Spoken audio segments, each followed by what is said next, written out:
Have you ever seen a positional queen sacrifice? In this video, you will see a clash of titans, one of the most brutal chess game played between two super grandmasters. At the end of the video, there will be a bonus question to show up your real chess skills. This game was played in Wijk aan Zee, Netherlands in 1996. As White plays one of the most creative chess player of all time, at some point he has crossed 2,800 rating and he was #1 in the world ranking list.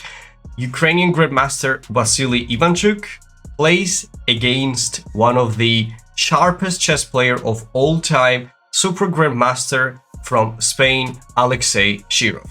The game starts with d4, d5, and soon they ended up in Slav variation.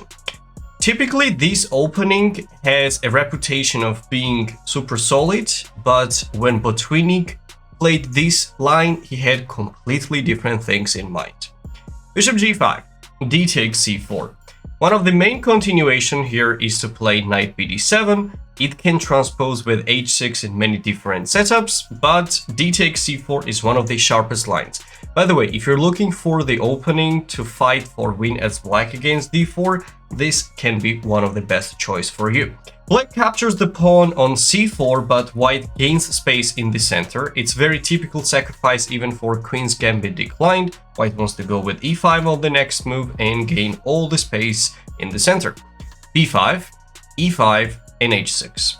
On the first glance, it looks that like this knight is gone on f6, white can just grab it, but black can try h6, attacks the bishop. If e takes f6, there is h takes g5, and the material is balanced. No, actually black will be even up a pawn.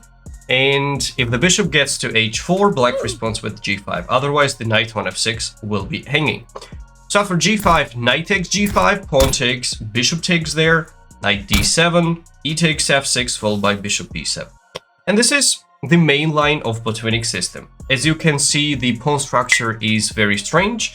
White has majority on the king side, meanwhile black is attacking on the queen side.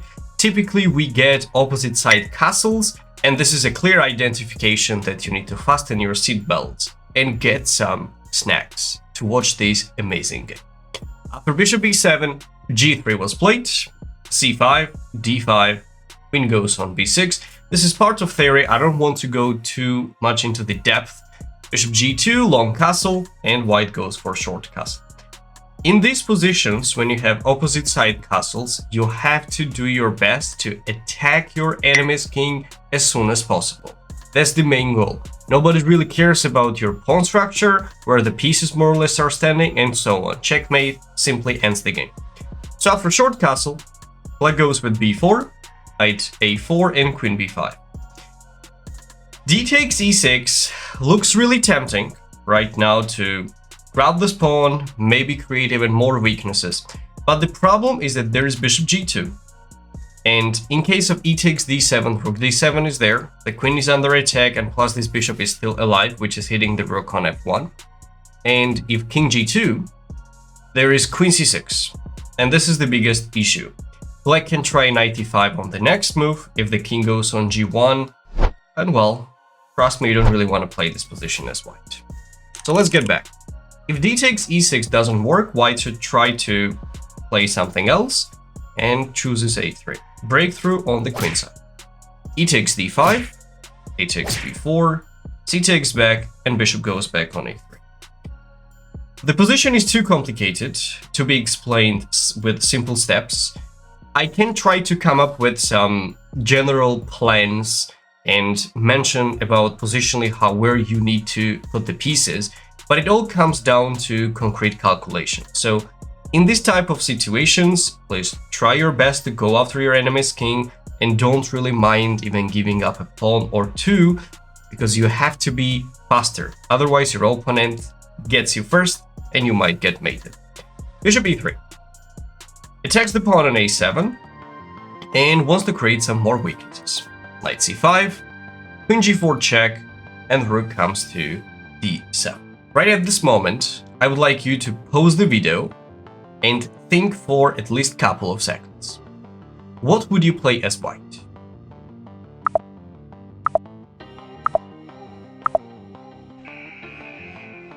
The most logical move here is to take the knight on c5, and after bishop takes, simplify the position, and later go after rook e1, potentially with rook e7, and create more threats. At some point we would like to play bishop h3 as well, of course. But this is not what Ivanchuk played. After rook d7, he goes for queen g7.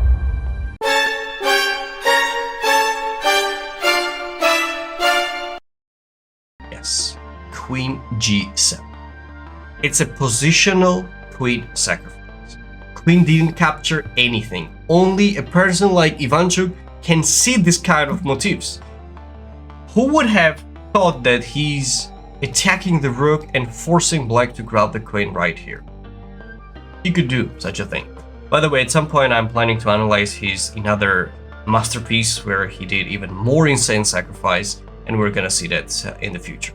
If you enjoyed the content, don't forget to give it a thumbs up and subscribe to the channel, because whenever we reach 10,000 subscribers, there will be a free giveaway video courses from my website. So after queen g7, bishop takes there, f takes, rook g8, and knight takes c5. So Ivanchuk gave up a queen, but actually took two pieces. But black's biggest problem is that the rook is hanging, bishop is there, bishop h3 is in the air, and it's not that simple for black to hold this position together. d4, bishop takes b7, rook takes, knight takes, and queen goes on b6. This move looks strange on the first glance. In case of king b7, there is bishop d4. This pawn is extremely active for white. The rook is tied down in defense. a7 pawn is hanging, and in case of a5, white can go with rook e1 followed by rook e7. And I would say this rook is completely out of place, and these two rooks and bishop can easily outplay the queen, especially when the king is that wide open. That's why Shiro here decided to not take the knight with the king or even with the queen, because if queen takes, we would lead to the same situation, bishop d4 is there. And he played queen b6. Make sure that the d4 pawn is well guarded, the knight can't escape anywhere good, and if the bishop leaves, let's say bishop f4, now black will be very happy to take this knight, let's say with the king. Because there is no bishop d4, not attacking the a7 pawn, not protecting the g7, and this changes a lot of things. Well, after queen b6, Ivanchuk played bishop takes d4 in any case. Queen has to take it back, and rook d1. Queen b2, knight d6, king b8, and rook b1.